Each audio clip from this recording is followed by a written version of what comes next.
मनुष्य जब इस संसार में आता है तो उसे इसे समझने में समय लगता है। प्रारंभ में उसका ध्यान केवल अपनी मूलभूत आवश्यकताओं तक ही सीमित रहता है, परंतु जैसे ही उसकी आंखें उगते सूरज, चांद, तारों, ग्रहों, वृक्षों और पशु पक्षियों को देखती है, वैसे ही वह संसार को जैसा है उस ही रूप में अनुभव करने लगता है। और तभी उसमें ये अवधारणा जन्म लेती है कि ये ब्रह्मांड उसकी अपनी भौतिक रूप और समझ से कहीं अधिक विशाल है और विविधताओं से भरा हुआ है। सचेतन स्वरूप स्वयं से ये निरंतर प्रश्न करता है, ये सृष्टि कहाँ से उत्पन्न हुई, इसका मूल क्या है। यथार्थ में सृष्टि शून्य से उद्भूत हुई और अंततः पुनः उसी शून्य में विलीन हो जाएगी। इसके बाद अगला प्रश्न उठता है, जीवन क्या है और इसमें हमारा अस्तित्व कहाँ और कैसे है। दरअसल मनुष्य अनगिनत जन्मों की यात्रा पर अग्रसर है, जो उस समय से भी बहुत पहले प्रारंभ हो चुकी थी जब उसने ये प्रश्न उठाना शुरू किया। चेतना का क्रमिक विकास किस तरह से हुआ है, आइए समझते हैं। सर्वप्रथम वायु रूप में बनी, फिर पत्थर, धातु और फिर वनस्पति, कीट, सरीसृप यानी रेंगने वाले जीव, तत्पश्चात मछली, फिर पक्षी, पशु और अंततः मनुष्य के रूप में। मनुष्य का जन्म चेतना के दिव्य स्तर को प्राप्त करने के लिए अंतिम सोपान है। इस प्रकार यह निष्कर्ष निकलता है कि जीवन और कुछ नहीं बल्कि वास्तव में चेतना की एक यात्रा है। फिर भी सबसे महत्वपूर्ण प्रश्न शेष रह जाता है, मैं कौन हूं? प्रारंभ में चेतना के सुख और पूर्णता की खोज में मनुष्य विविध सांसारिक लक्ष्यों की ओर आकर्षित होकर उनके पीछे भागता है। जब उसे संतोष नहीं मिलता तो उसके भीतर में सुख की तलाश की आकांक्षा और प्रबल हो जाती है, और यही आकांक्षा धीरे धीरे उसे आत्ममंथन व आत्मान्वेषण की ओर प्रेरित करने लगती है। परंतु सुख तो मन की एक अवस्था है और इसकी सीमाएं होती हैं। हम स्वयं को संतुष्ट करने के लिए आनंद और हर्ष की खोज करते हैं, परंतु ये दोनों हृदय की अवस्थाएं हैं और उनकी भी सीमाएं होती हैं। अनेक जन्मों तक हम दैहिक और सांसारिक लक्ष्यों की प्राप्ति के लिए प्रयत्न करते हैं, जिनसे हमें सुविधा, आराम, विश्रांति और सहजता तो मिलती है, लेकिन फिर भी हम भीतर से असंतुष्ट और दुखी रहते हैं। इसका कारण ये है कि ये सभी सांसारिक और भौतिक तत्व केवल शरीर तक सीमित रहते हैं, चेतना तक नहीं। इसलिए जीवन में इन सब लक्ष्यों को प्राप्त कर लेने के बाद भी हम अपने को और अपूर्ण असंतुष्ट अनुभव करते हैं। आखिर क्यों? क्योंकि आप शरीर के स्वामी हैं, पर आप शरीर नहीं हैं। आप मन के स्वामी हैं, पर आप मन नहीं हैं। आप हृदय के स्वामी हैं, पर आप हृदय नहीं हैं। वास्तव में प्रत्येक संबंध केवल आपके शरीर से जुड़ा है, ना कि आपके संपूर्ण अस्तित्व से। तो आखिर आप कौन हैं? आप अपने मन, हृदय और स्थूल शरीर के स्वामी हैं। केवल इतना ही नहीं, आप सूक्ष्म शरीर और कारण शरीर के भी स्वामी हैं। आप इस संपूर्ण अस्तित्व के स्वामी हैं। इस सत्य को समझने के लिए हम उन संतों और अवतारों की शरण लेते रहे हैं, जिन्होंने समय समय पर विभिन्न रूपों में अवतरित होकर चेतना के विकास और स्पष्टता के मार्ग को प्रकाशित किया।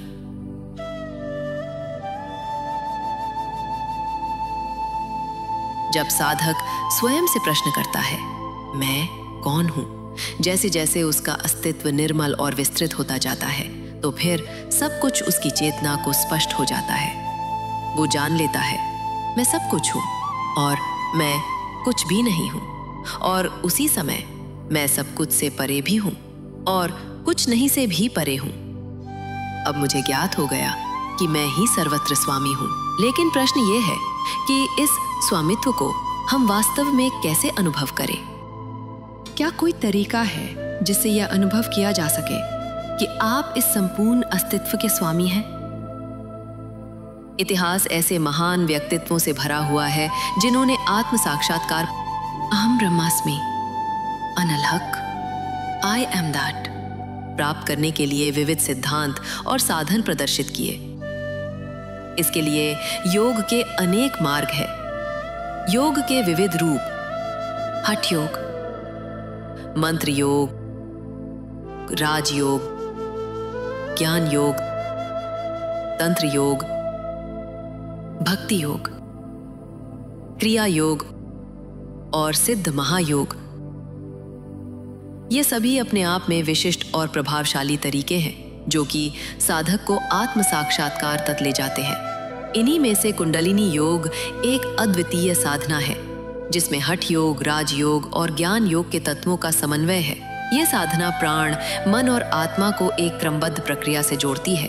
जिन प्राणियों के पास रीढ़ होती है उनमें परम दिव्य तत्व की स्थिर ऊर्जा और शक्ति तत्व की गतिशील ऊर्जा दोनों छोरों पर विद्यमान होती है।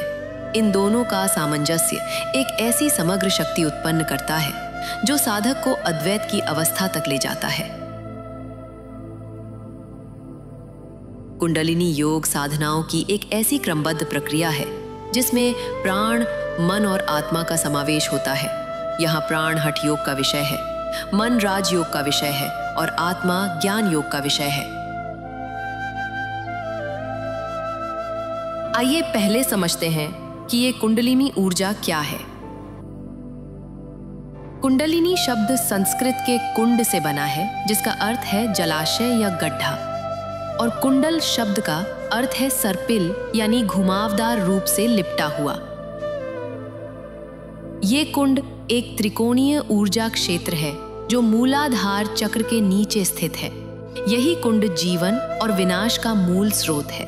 कुंडलिनी शक्ति मूलाधार चक्र में सुप्त अवस्था में स्थित है। कुंडलिनी शक्ति एक परम ब्रह्मांडीय शक्ति है जो मूलाधार चक्र की प्रथम पंखुरी के जागृत होते ही सक्रिय हो जाती है। ये कुंडलिनी शक्ति जब जागृत होती है तो क्रमशः अन्य चक्रों से होते हुए सहस्रार चक्र तक पहुंचती है और साधक को परम चेतना की अवस्था में ले जाती है। आइए जानते हैं कि आखिर ये चक्र क्या है। चक्र एक संस्कृत शब्द है जिसका अर्थ है अनंत गति की प्रक्रिया। इसका शाब्दिक अर्थ है पहिया, परंतु यहाँ इसका वास्तविक अर्थ उस प्रक्रिया को प्रकट करता है जिसमें एक भंवर के भीतर दूसरा भंवर और उसके भीतर फिर अगला भंवर निरंतर उत्पन्न होता जा रहा है। चक्र वास्तव में ऊर्जा का भंवर है। चक्र ब्रह्मांडीय जगत के शाश्वत रहस्यों को अपने भीतर संजोए रखते हैं और साधक को उसके द्वारा चुने गए मार्ग पर विकसित होने में सहायक होते हैं। प्रत्येक चक्र में विशिष्ट संख्या में पंखुरियां होती हैं। जब ये चक्र सक्रिय होते हैं तो प्रत्येक पंखुरी का ऊर्जा क्षेत्र नीचे से ऊपर की ओर घूमता है। हर पंखुरी का अपना एक रंग होता है जो उसकी स्पंदन तरंग और कार्य के आधार पर प्रकट होता है। सामान्य अवस्था में चक्र केवल शरीर के कार्यों को बनाए रखने के लिए यांत्रिक रूप से कार्य करते हैं, किंतु जब विशिष्ट साधनाएं अपनाई जाती हैं तब वे अपने भीतर गहराई में उतरकर सुप्त मानसिक शक्तियों, साइकिक एनर्जीज को जागृत करते हैं। ये चक्र भौतिक रूप से दिखाई नहीं देते, इसलिए इन्हें समझने के लिए मनुष्य को अपने भीतर गहराई तक उतरना पड़ता है। कुंडलिनी को जागृत करने और चक्रों को सक्रिय करने के लिए साधक को अपने ग्रंथियों, साइकिक नॉट्स को खोलना अनिवार्य है। साधक द्वारा खोली गई हर ग्रंथि उसे आत्मबोध की प्रक्रिया के और अधिक निकट ले जाती है। प्रत्येक स्तर का खुलना अपने अलग अर्थ, महत्व और प्रगति को दर्शाता है।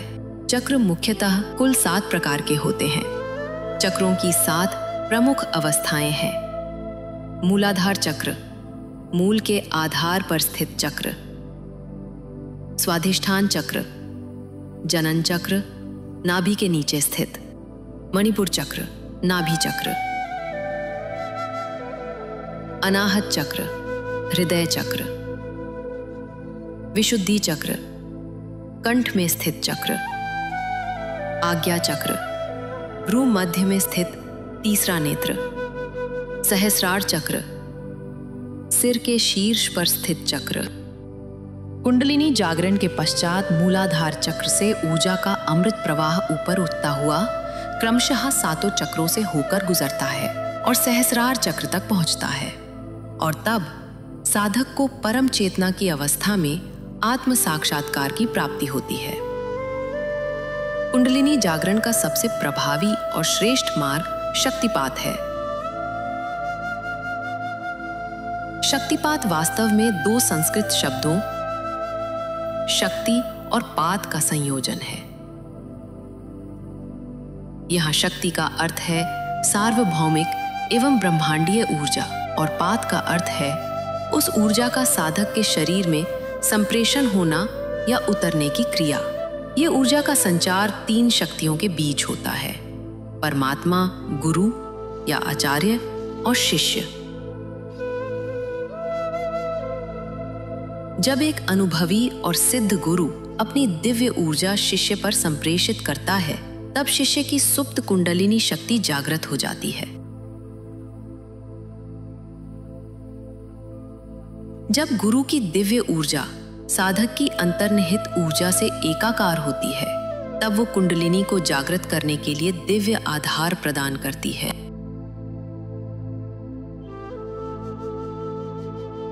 कुंडलिनी वो प्राकृतिक उत्क्रांतिकारी शक्ति है जो जागृति पाकर अपने परम लक्ष्य आत्म साक्षात्कार की ओर अग्रसर होती है। ये कोई स्वतंत्र योग या साधना मात्र नहीं है, बल्कि ये शक्ति को अंतर चेतना की ओर जागृत करने का साधन है, जिससे साधक स्वस्फूर्त क्रियाओं या स्वचालित गतियों का अनुभव करता है।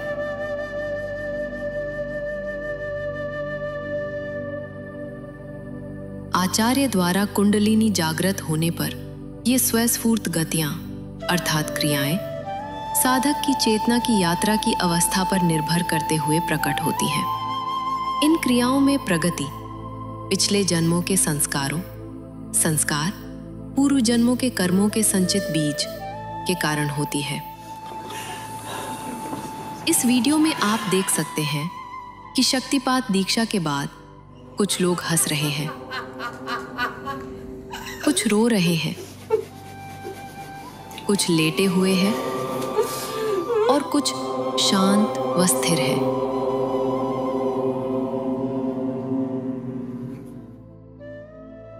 कुछ लोग बिल्कुल भी नहीं हिलते। इसका अर्थ ये नहीं है कि शक्तिपात की प्रक्रिया प्रभावी नहीं है, बल्कि ये दर्शाता है कि उस समय अवचेतन मन से गुजरने वाले संस्कार हल्के या कम प्रबल हैं। क्रियाओं की उत्पत्ति दरअसल पिछले जन्मों के संस्कारों की प्रबलता पर निर्भर करती है, जो कि अवचेतन मन से उमड़कर स्थूल शरीर के माध्यम से व्यक्त और विसर्जित होती हैं।